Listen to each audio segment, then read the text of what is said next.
नमस्कार फ्रेंड, चला तर आज आपण पाहूया कुकरमध्ये झटपट तयार होणारी पावभाजी.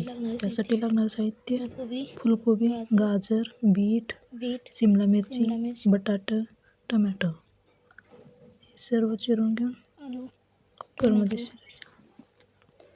अद्रक, लसूण, कोथिंबीरची पेस्ट करून घ्यायची. 1 चमचा मोठं तेल टाकायचं. त्यामध्ये सर्व भाज्या परतून घ्यायच्या.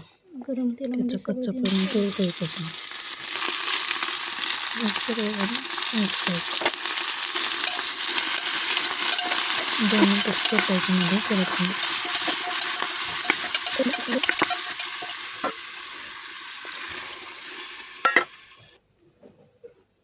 मीठ,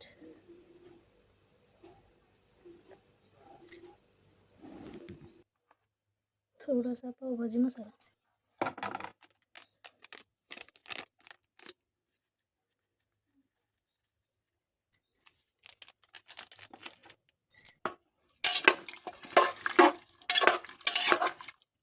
ठेवायचं. मंदाच्यावर 3 शिट्ट्या काढून घ्यायच्या. मी सांगतो मला चाललं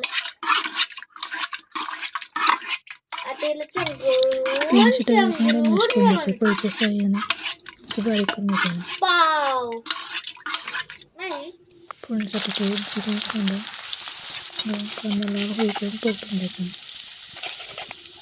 कांदा लालसर झाल्यामध्ये 2 चमचे लाल तिखट, तुमच्या आवडीप्रमाणे तिखट करून पावभाजी मसाला, बाकीचे हे मॅश केलेले सारणमध्ये घाला सगळं. थोडा वेळ शिजू द्या. नंतर कोथिंबीर घालून आणि थोडं एक वाफ काढून घ्या. तयार आहे आपली पावभाजी खाण्यासाठी. आवडलं असेल व्हिडिओ तर लाईक करा. धन्यवाद.